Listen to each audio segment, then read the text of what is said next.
I'm so excited you guys are here because I'm opening my doors to my one-on-one coaching program, Find Your Yes, because we all deserve to live a life that feels like a hell yes. Women are leaders, and leadership is found in entrepreneurship, leading teams within a business, volunteer organizations, your community, and at home with your family. Whether you're desiring to make a transformation into leadership or you want to up-level your skills to become a more effective leader, this program is for you. I've been leading at work and at home for over a decade, and this is what I know. It wasn't until I did the inner work that I personally needed to do that my leadership skills really improved. And that's why I created the Find Your Yes program. So you don't have to do the inner work alone. As someone who has been there, I will guide you as we work through your shadows, heal past traumas, overcome self-limiting beliefs, and watch you transform from the inside out. So if you're ready to create a life that feels like a hell yes, head over to www.jessiblois.com/contact to book a call, or head over to my Instagram @JessieBlois and send me a DM. I'm so excited to connect and to find your yes. Jenna Hermas is back, and I'm so happy you're here, Jenna, because we had so much to talk about last time, but today we're going to do more of a deep dive into being a mom while creating and growing a business. So we're going to have so much to talk about. Thank you for being here. Oh, thank you for having me back. I'm so happy to be here, Jessie. It was so much fun last time. I'm so excited. Yeah, we got a great overview, but you're speaking my language. This is the last, 10 years of my life, being a mom, a working mom, and the ups and the downs. So reintroduce yourself to our audience, and then let's just get into it. Sure. So I have 4 kids. 3 are my children in love, and the fourth is a child that I made with my husband, the father of the other 3 children. And I have a business that we started together called Be Courageous, and we started that when our youngest was 6 months old. And in that time, I also I've written a book, which came out about 2 months ago, and started a coaching practice as well. And now I do speaking and workshops, and various things all around the concept of calm, which is what my book is about, and what the thing I'm most passionate about now, as I have leaned into the season of my life, which is what I needed after becoming an instant mom of 3, and then a mom of my own biological child, getting married and moving from one part of a state to another, leaving behind our entire community and support system, and needing to start from scratch and going through this massive identity whiplash. Yeah. And so I wrote this book after I went through that huge, intense breakdown, and then build up, which took a number of years. And then kind of at the culmination, at the end of this build up of building myself back, or finding my new self in this phase of life, that's where this book came to be.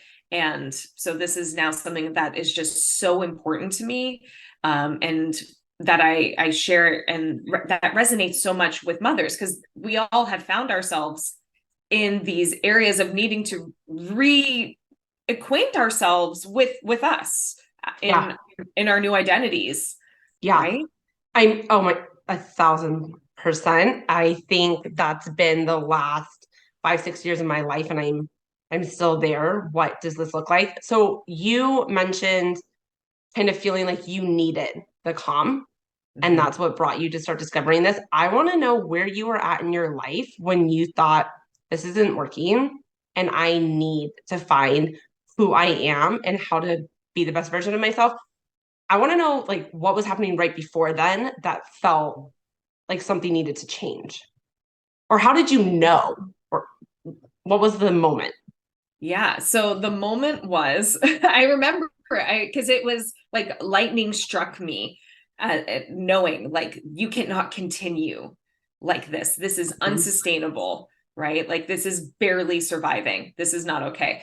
And so leading up to that moment, right, was consistent and persistent panic attacks and anxiety attacks. This was, again, our youngest was an infant. The three bigs were all in elementary school. We're starting and growing this brand new business. My husband is traveling all the time to meet with clients and to do the work, right? And it's like any job that comes our way, yes, go take it, because we're a brand new baby company. Yeah. And so and there was one particular day that I was sitting in my living room breast pumping because my son wouldn't latch, and that I was dedicated. I'm like, I am going to pump. I'm going to pump so much and so hard all the time.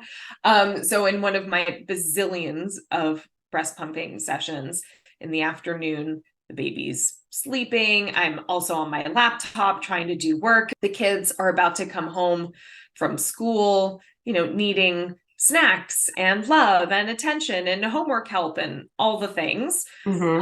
And I had yet another panic attack. I was like, oh my God, this is too much. This is too much for me, for one person. I don't want to do this. I can't do this anymore. I'm done. I am done. And a lightning struck me, metaphorically, of course. Yeah. I want to say this was in the spring, so we didn't have, thunderstorms at the time. And it hit me and goes, you have so many tools and so much experience I have a master's degree in organizational management.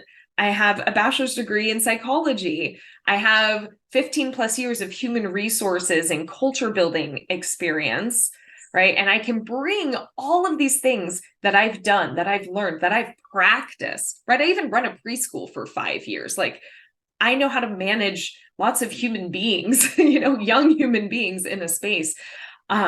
I can take all of those skills and all of that experience and bring it into the home and make this life run so much more smoothly. So that I can not just survive this time, but that I can thrive. Right.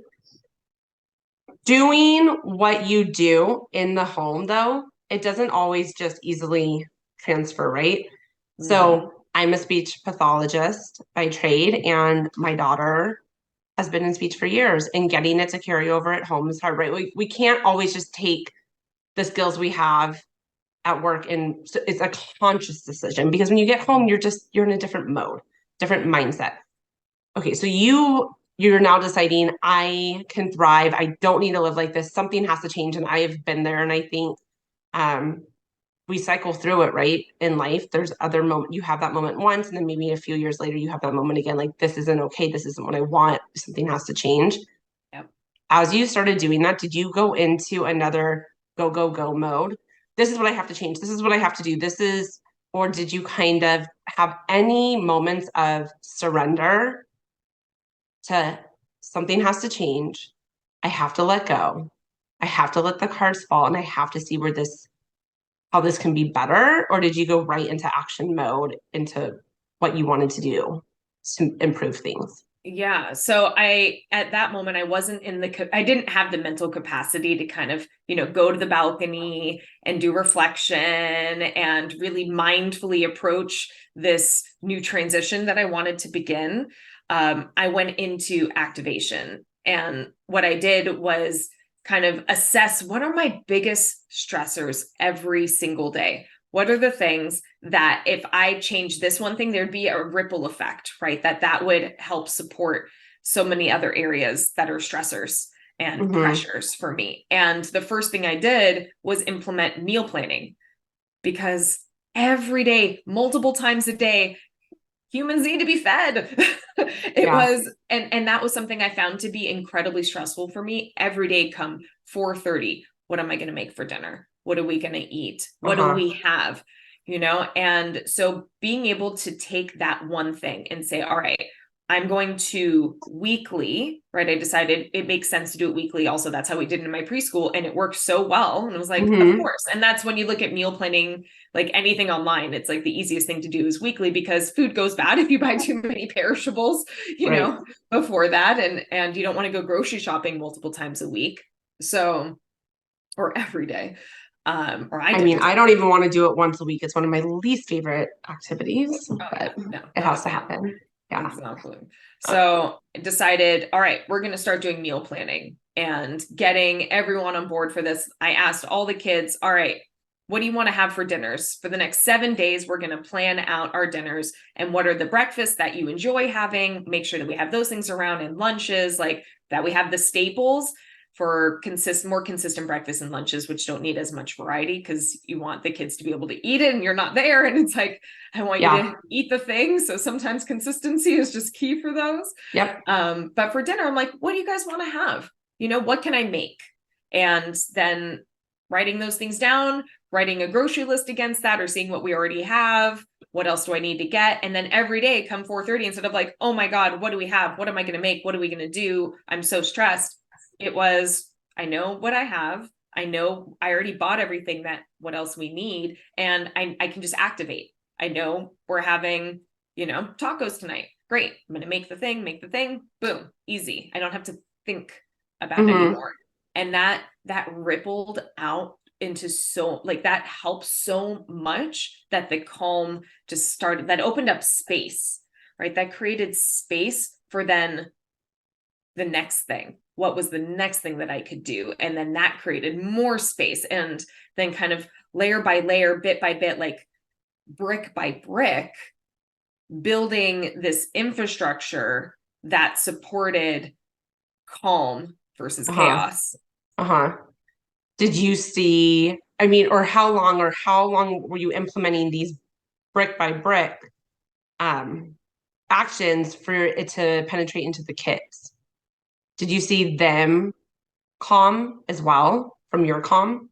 Yeah, absolutely. Because they pick up on our energy. If we're Oh, for frantic and sure. frazzled, like they're going to be the same. So, I wouldn't say that it happened overnight, of course, but they slowly but surely things were calmer with them as well. But I was so frazzled, like my nervous system was so shot that it was hard for me to even recognize at that time what's my influence on them, Yeah. how is my mood and how is my presence affecting them. Oh, And because of course it does. I mean, they pick mhm, up on everything. And if they're not picking up on the tangibles, they're picking up on the energy. mhm. So they're picking up on it. And I see it every day in my own home. Was it once you made this decision though, Jenna, like was it an easy transition or like all those feelings of overwhelm, they just started to kind of fade away? Or did you kind of go back and forth and struggle in figuring out how am I going to keep this going? Because we all can have those moments of like, this is what I'm going to do, but sustaining that is a Mhm. different story. Mhm. Absolutely.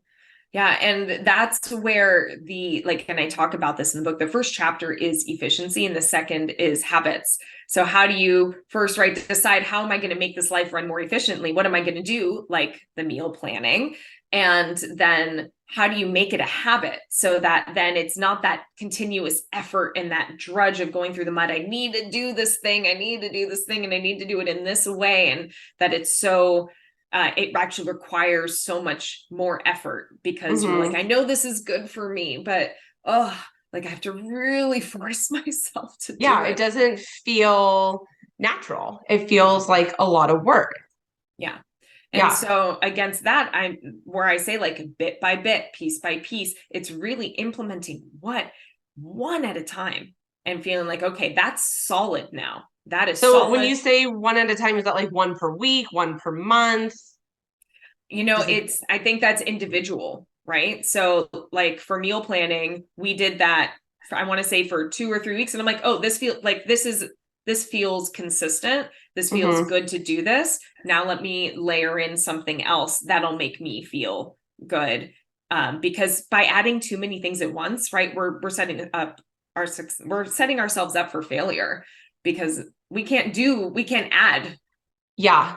things. But for someone like me who runs on a lot of anxiety and, when there's an end goal, I'm just like, I want to get there and I want to be there yesterday. Now that I have this goal, I want it to happen now.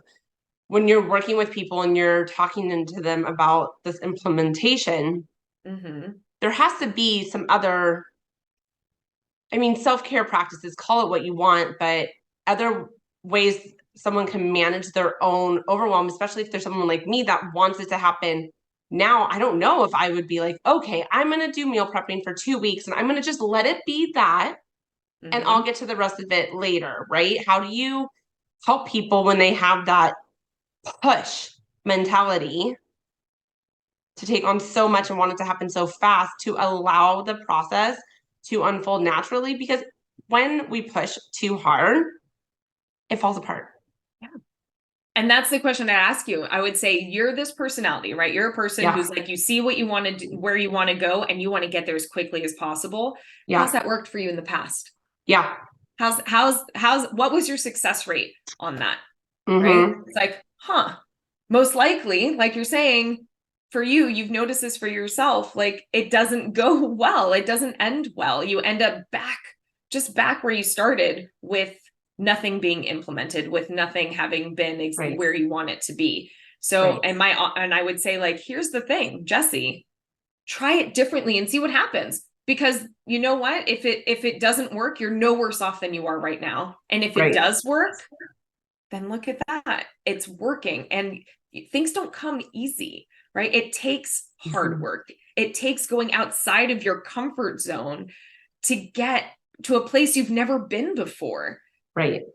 So, and for someone, you know, with my mentality, I'll just keep using myself as an example. I have that very driven, focused Aries mentality of like tunnel vision go. My hard work isn't the implementing, right? That's what makes me feel safe. That's where I feel like I can control the situation when I'm doing. My hard work is in the being and the allowing and the surrendering, because then you have to bring in, call it what you want, faith, trust, whatever, but you really have to trust it's all going to be okay. The process is going to play itself out, maybe even better than you envision it to. But you have to sit there and allow it to happen, and you have to breathe through it.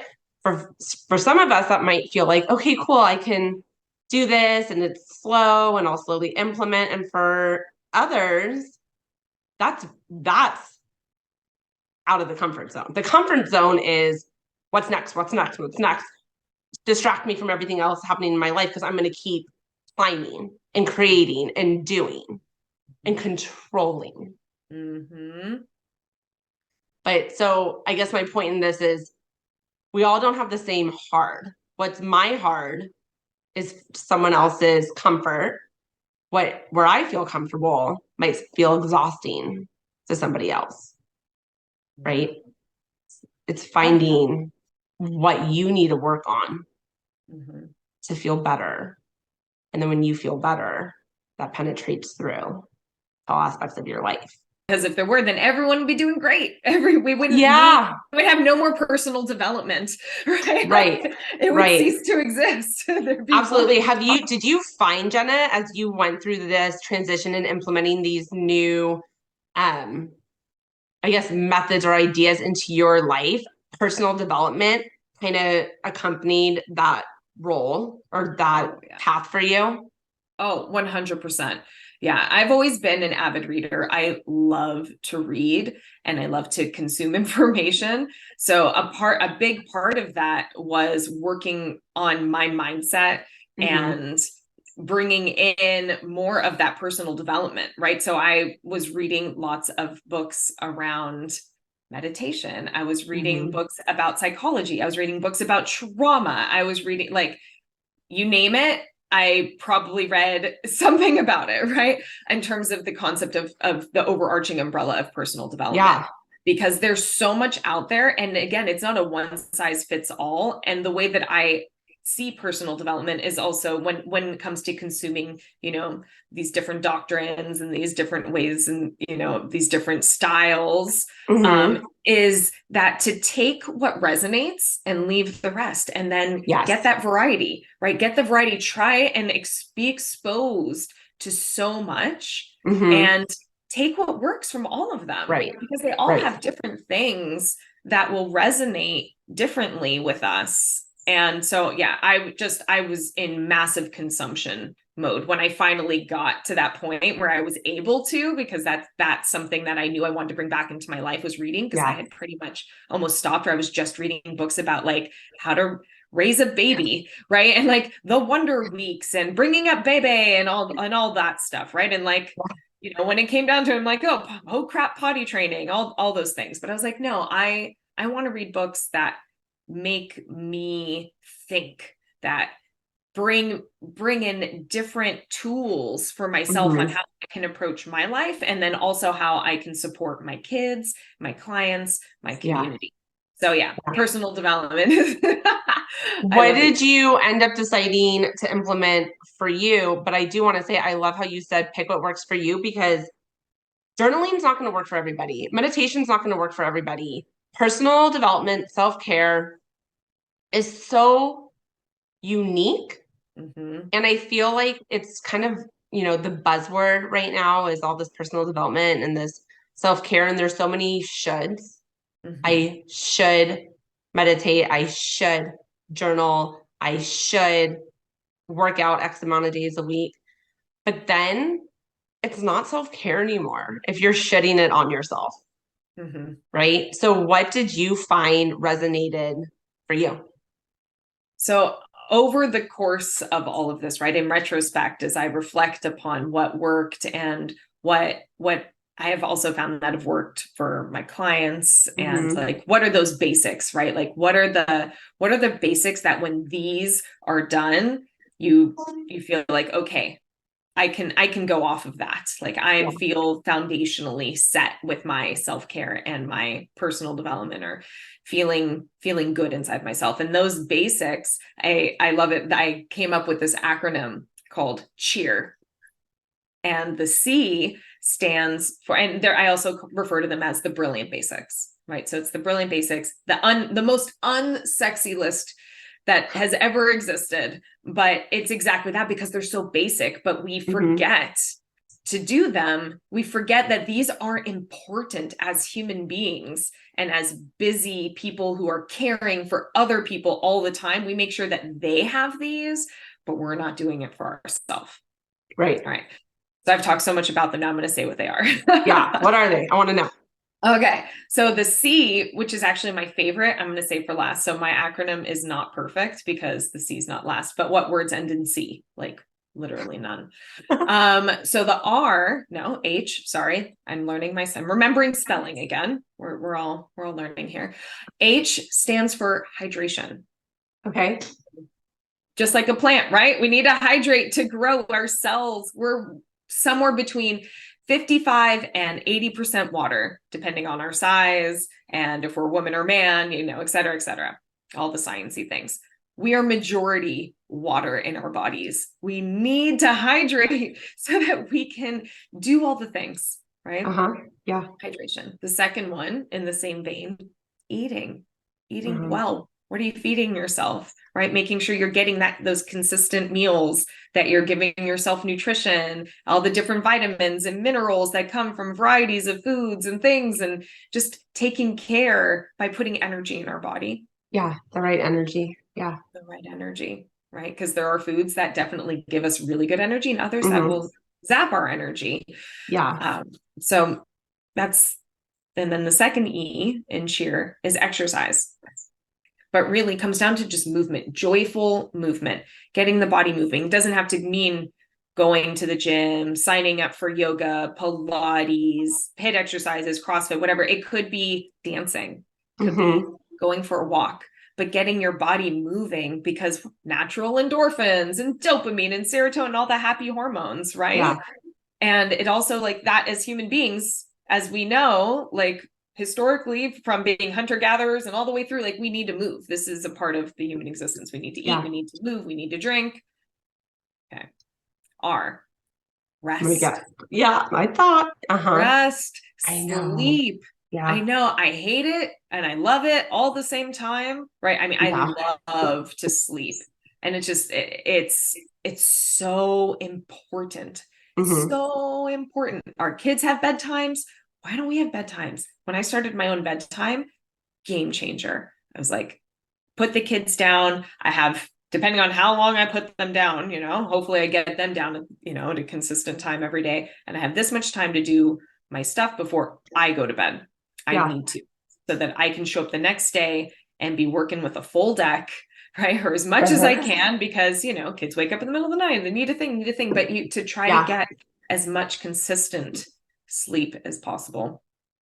Every study from everyone, like sleep has become such a big it's very popular right now, also all the studies and everyone preaching sleep, sleep, sleep, I mean, because listen, as when I had a newborn and they weren't sleeping, you fully understand why sleep deprivation is a form of torture. You literally feel, I don't even want to use the word death. Like, I feel like it's worse. Like, yeah. it's traumatic. The feeling is traumatic. And then, on a side note to that, as a myofunctional therapist, so much of what I do with my patients is focused on nasal breathing and proper tongue resting posture and getting quality sleep and getting into that REM sleep.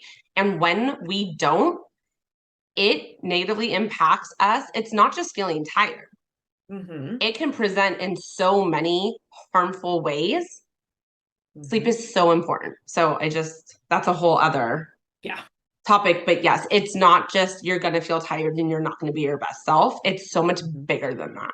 So much bigger. Oh my gosh. Yeah. We could have a whole Yeah. conversation just about the importance of sleep. Yes. Absolutely. Absolutely. So, and then the last one, which is my See? favorite, the C, is connection. Oh, I love it. I didn't know what you were going to say, but Jenna, I couldn't agree with you more. Connection, It's right? so big. I thrive off it. Yes, I love that. Yeah, good thing you saved that for last. I Yeah. do. I think it's so important. Mm-hmm. And especially in our current society, right? And the current culture that we have, where people are so isolated Yeah. and doing things either just as a nuclear family, you move away from your you move away from like your extended family, from your friends, your community where you grew up, like the places that we'd have a built-in community, Yeah. right? So having a nuclear family far away from everyone that could be built-in connection Mm-hmm. points. And then also we so often end up just staying in our homes, right? That we're not connecting to the bigger picture of the earth that we live on, the earth, and like seeing nature, feeling Yeah. connected to this big thing that we're a part of, because we get so caught up in what's underneath this roof and in these four walls, Yeah. right? Of responsibilities and tasks and all our to-do list and the pressures, but we are so much more than just our to-do list. And so connecting, right, with people that fill our cups, with people who give us energy, with Mm-hmm. those who make us think differently and Mm-hmm. make us feel good and light, and then also connecting with Mother Nature and remembering there is so Yes. much more than just this, Yeah. right? Yeah. I have so many things I want to say based on that. Where do I start? I'll start with this morning. I woke up in a shit mood. I have a lot going on personally right now, nothing that I've shared, but about a month and a half ago, and maybe one day I'll share details, but my whole world kind of imploded. So every day I'm waking up right now not knowing how I'm going to feel. And this morning I didn't feel good. And I went on a walk. I left the house early while the kids were home with their dad, still getting ready. And I usually listen to something. And halfway through the walk, I just turned off the noise and I really paid attention to how the sun felt. Mm. And for me, I listened to a recording, a little meditation that had been made for me personally. And it changed everything. Like I was able to come in regulated. I wasn't regulated when I left the house. My nervous system was out of whack. By having that connection to nature, I was going to do a workout in my garage. And I was like, I need to be outside right now. And that connection really was a game changer for me. Based on this connection, I have a big question for you. With COVID, so much happened, right? We were all isolated, so tragic on so many levels. And now so many people work from home. So I Mhm. feel like a lot of that connection is being lost. And listen, working from home is really convenient. I mean, right now I have pajama shorts on, right? Like I didn't have to get fully dressed to meet with you. But you also, I feel like we choose convenience so much over what's better for us overall. It's more like what's easier for me right now, not what do I need overall. So people aren't going out into the world. I even have a meeting later this afternoon, and she said, if you can't get out, we can just Zoom.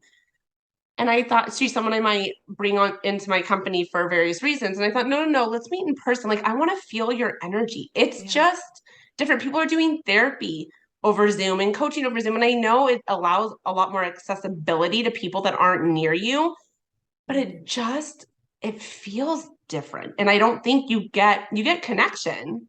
Like right now, you and I are connecting, but it would feel so different if we were in the same room. Mm-hmm.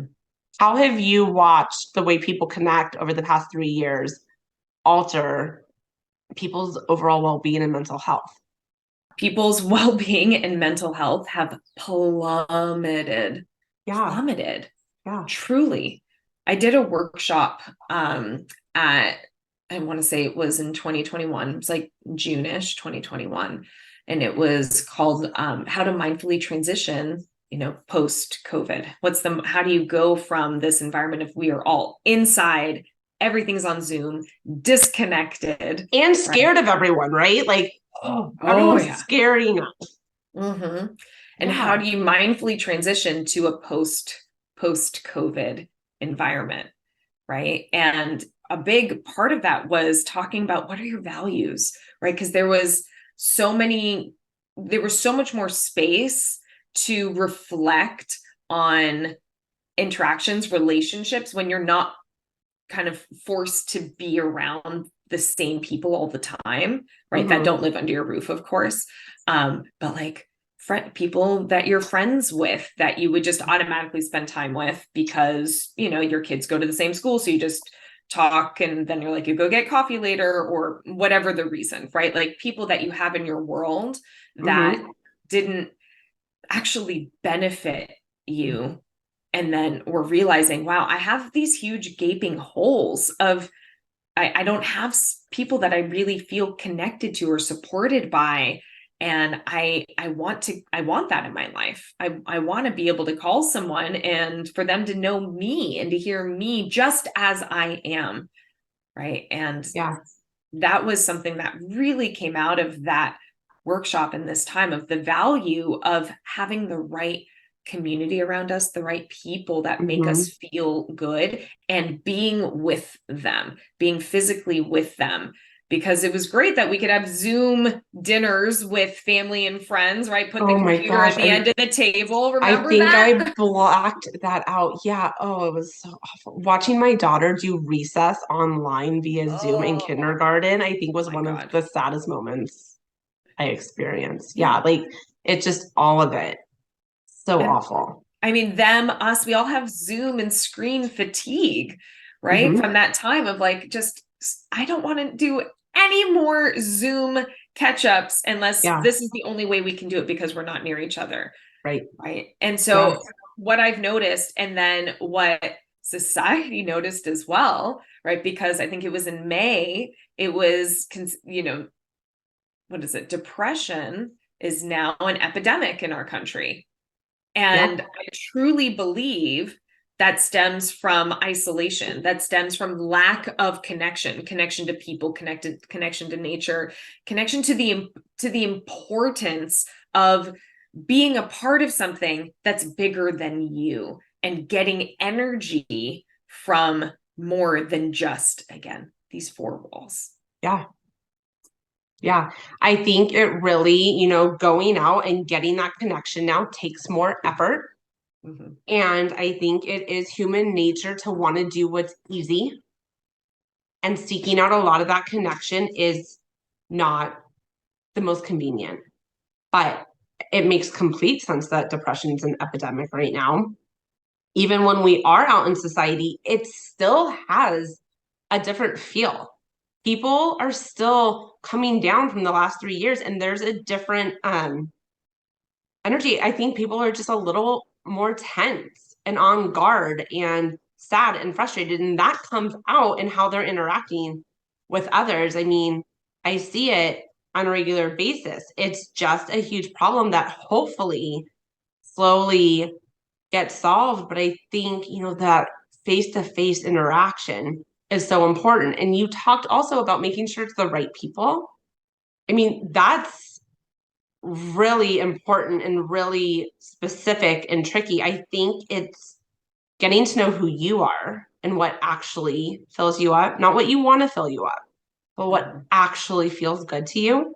Mm-hmm. And then learning to put up necessary boundaries when it doesn't. Mm-hmm. And that is very intentional. It can be very hard. And a lot of people might not like it. But when you really commit to bringing in the right people into your life, Mm-hmm. you feel safer and your nervous system does start to regulate. Mm-hmm. But all of these things that we do need to do, they don't just happen. It's the intentionality day after day after day after day to make these choices for our greater good, Mm-hmm. right? Yeah. Healing is really hard, and finding the calm in the chaos. I mean, I love it. Like, it's the calm in the home, it's the calm in your nervous system, it's the calm in society. It's so important to be able to like figure out how to get to that calm in the chaos. But I kind of lost what I was saying, but it's just, healing doesn't just feel like you're on this straight line to more and more and more and more calm. Mm-hmm. It's really hard. But the other hard is staying in the chaos. Like, it's all hard. It's all hard. Yeah. Pick your hard. So Pick your cliche, but hard. pick your hard. My offer in that is to say, are you willing to be uncomfortable temporarily? Yeah. So that you can get to that goal of Right. calm, right? Yeah. Like, yes, it's uncomfortable and it sucks and it's painful and it's hard, but that hard will be temporary. Right. Right. So you can choose temporary hard for a long-term gain. Yeah. Or you can stay in your current hard, right? It's like the devil you know versus the devil you don't know, right? Yeah. Like, a lot of people feel more comfortable living with the devil they know. Yeah. They know it. It's comfortable. The angel that they don't. Yeah. And that goes back to the trust, right? Mm-hmm. And the surrender. Like, let me take this leap of faith forward towards what could be better instead of staying in what I know sucks just because it's comfortable. Mm-hmm. Yeah. All scary shit, guys. It's all scary. But what's the other option? Yeah. Well, right? is it and I think another part of this in that intentionality, right? When you're ready to make that intentional choice is what aligns with your values, right? What aligns with your values? And as a parent, how are you role modeling for your kids? You took the words out of my mouth. I was just going to tap onto what you were saying and say, and for those of us that are parents, they're watching. They're learning. My kids said some things to me on Saturday night and used words I didn't even know they used. But I thought, holy hell, like, you pick up on so much more than I even thought. And I don't want you to think this is how you're supposed to, I have a son and a daughter, so they're learning men and women's roles in society, and I don't like the way they're learning them. It's like, no, you're not all this and you're not all that. Like, we can bleed over into roles and responsibilities. And when you think they're zoned out, they are not. You are modeling to them what life is supposed to look like. Yeah, you're exactly right. You're exactly right. Yeah. So what do you, and if as a parent thinking about what would you want for your child and how do you want them to show up for themselves in their adulthood? Do you want them to be content and to just be okay with shitty friendships and not connecting and just being stagnant in something that doesn't feel good, right? And it's like, well, it's fine enough, right? It's comfortable, so I'm just going to hang out here, versus let me go outside of my comfort zone and go towards something that's meaningful to me, that's important to me. And it's going to be hard, but you can be on the journey together and they can see then, right? Like, to use Glennon Doyle's words, like, you can do hard things. Yeah, that book was such a that book was so impactful for me, right? And I Yeah. use those words all the time too. We can do hard things, but if I'm going to tell my kids they can do hard things, I better, check myself and make sure I'm doing the same thing and I'm modeling it. When I do hard things though, you better believe I point it out to them. So I make sure they're seeing this made mommy scared. I did it anyways and look how it worked out. Hmm. Yeah. Absolutely. Yeah. Yeah. We It's so can do important. hard things. Hmm. Yeah. Okay, Jenna, what else do you feel like I don't want to keep you for 5 hours because I could, but what else do you feel like you want people to know? Or if what are they struggling with when they reach for your buck in this whole, because it's not just mommies working, it's a stay-at-home mom. It's so hard to be home running that show all day long. It's women in any aspect of their life if you want to find this calm in the chaos. So who who should pick up this book, or what do you want women or men to just know? Yeah. So generally the people who pick up this book are those who are feeling overwhelmed, right? It's not even just parents that have picked up my book. I've had a number of non-parents, Yeah. right?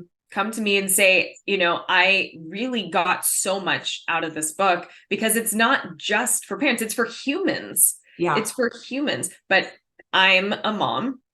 Most of my clients are women and moms. And so when writing this book, and thinking about the stories and the anecdotes, and obviously my client success stories, and then my own personal experiences, they're all mother based. But the nuts and the bolts, the goods are just for humans. They're for Yeah. humans who feel like there's so much to do, not enough time to do it, feeling overwhelmed, feeling like just everything is too much and I don't know where to get started.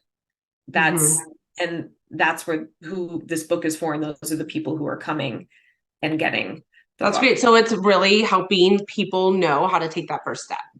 Yes. How do you take the first step? How do you know that you can, right? You can achieve that goal Mm-hmm. of creating calm or doing something hard or doing some big, lofty, audacious goal. You can. And here are the steps on how you can do that. And when you have your calm as an infrastructure, right? When you're coming from a place of calm, it is so much easier to reach those goals, to It be really able, is. it's so much easier, Yeah. right? You have different ideas, different thought patterns, different creativity when you're calm. The good ideas and the good visions of creating what you want moving forward are not coming into you when you're overwhelmed. You're not available to them. So it is in that calm Yeah. that we're open to next steps. Yeah. Because overwhelm on our nervous system has the same, flair as, oh my gosh, I'm going to be eaten by a lion, Mm-hmm. right? Like the nervous system responds to these things that are stressors at Mm-hmm. the same across the board, whether it's, you're about to get in a car crash or, oh my gosh, my to-do list is so big and overwhelming, right? It responds the same way with the fight and flight and freeze. Yeah. And so it is impossible, truly, when your nervous system is flared into feeling attacked Yeah. because it feels like I'm in danger here. You don't have the capability because the body doesn't allow for you to. Your body and mind don't actually allow for you to be able to access all the parts of your brain, your critical thinking, your creative problem solving, your ability to use your muscles in the best way possible, to be able to stretch with ease. Like everything is when your nervous system is flared versus Yeah. when it's calm, you have everything available to you. Yeah. And this isn't your opinion. This is scientific fact.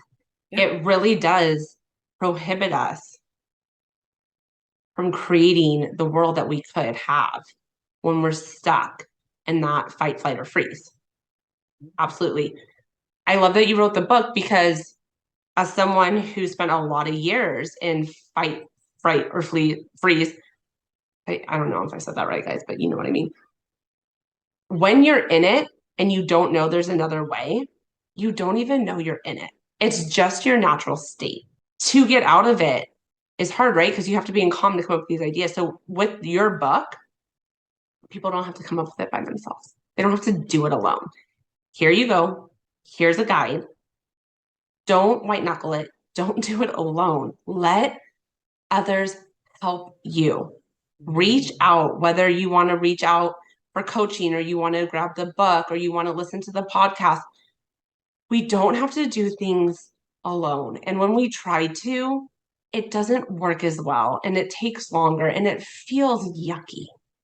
So, what a gift, really, to take all your knowledge, put it into a book so someone doesn't have to spend years figuring it out for themselves. It's really putting a lot of good into the world. Thank you, Jessie. I so appreciate that. That's great. Thank you so much for coming back on. Oh, again, such a pleasure. So fun. Such a pleasure. Love our conversations. Thank you, Jessie, for having me again. So Jenna, tell people where to find you. It'll be in the show notes, but just tell them if they're listening right now and they're like, I want to look it up. Yes. Tell them where to find you. And I mean, they can find your book many places, but just give us a little piece of how to get So I have a website, jennahermans.com, where I post blogs multiple times a month as well, all around calm. I'm on Instagram, Jenna Z Hermans. I'm on LinkedIn. And if you just Google Jenna Hermans and just me, or even Chaos to Calm, the book will come up. I'll come up. My book is sold everywhere books are sold. And if your local bookstore doesn't have them in stock, just tell them this is what you want. They'll order it for you. And then you're supporting a local bookstore while also getting the calm that you need. And you can feel good about supporting your community. Thank you, Jenna. Thank you, Jessie. Okay. Bye. Bye.